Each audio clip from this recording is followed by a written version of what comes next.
Jeshi la Polisi mkoa wa Njombe limeendelea kufanya operesheni maalum kwa lengo la kuzuia,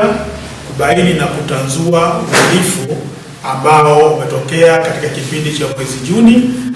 2026. Jeshi la Polisi limefanikiwa kuwakamata watuhumiwa 107 kwa tuhuma mbalimbali zikiwemo mauaji,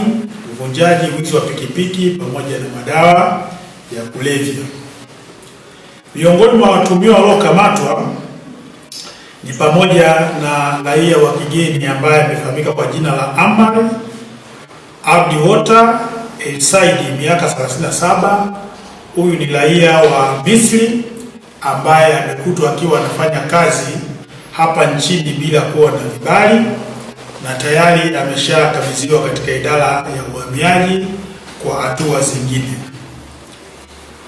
Pia jeshi la polisi limewakamata watu wawili ambao wamefahamika kwa majina ya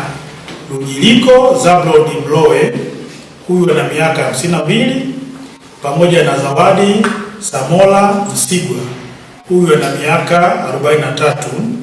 ambao walikuwa wanatafutwa kwa tuhuma za mauaji ya mtu ambaye amefahamika kwa jina la Lighton Zablon Mlowe, wakimtuhumu kwa ushirikina huko katika kijiji cha Ivigo Igosi, wilaya ya Baging'ombe. Watuhumiwa hawa walitekeleza mauaji hayo siku ya tarehe 10 mwezi wa 6 2026, na baada ya kuwa wamekamatwa wamehojiwa na wamekiri kutekeleza mauaji hayo na hatua za kuwafikisha katika mahakama zinaendelea. Aidha, jeshi la polisi mkoa wa Njombe limemkamata mtu ambaye amefahamika kwa jina la Zeng Zemin, miaka 33. Huyu ni raia wa China wa kampuni ambayo imetambulika kwa jina la JX Betting Company ya Dar es Salaam, na wenzake wawili ambaye mmoja anafahamika kwa jina la Frenki Evaristo Mlula, miaka 32, na Yok Salum Lengipa, miaka 27, ambao walikuwa na mashine 6 za kampuni nyingine ambayo inafahamika kwa jina la Agamaroto, zikizaniwa kwamba ni za uwizi. Kwa watuhumiwa hawa watafikishwa mahakamani mara baada ya upelelezi kuwa umekamilika. Mtuhumiwa mwingine aliyekamatwa ni mtu ambaye amefahamika kwa jina la Juhudi Ernesto Mkosa, miaka 30, aliyekuwa anatafutwa kwa kosa la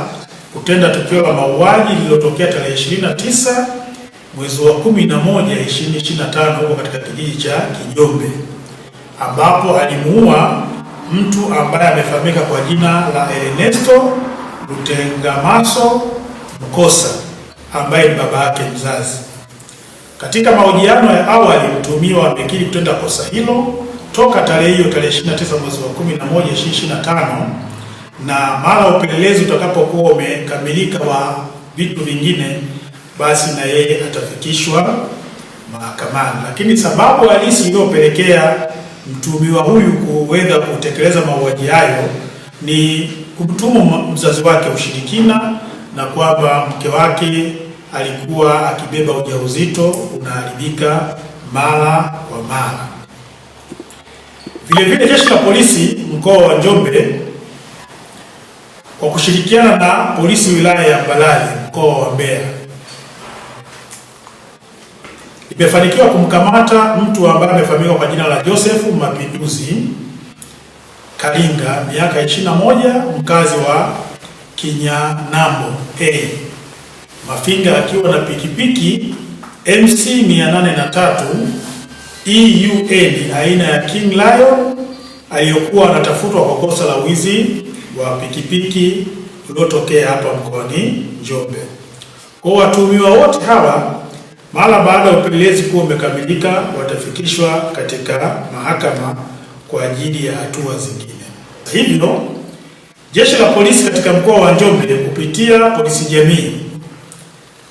litaendelea na mikakati yake ya kuyafikia makundi mbalimbali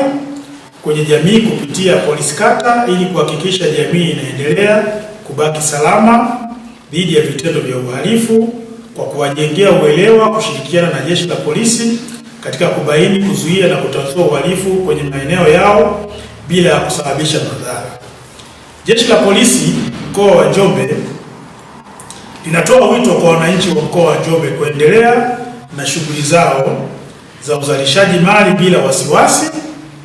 na kutoa taarifa za uhalifu na wahalifu mapema mara tu wanapoona viashiria hivyo,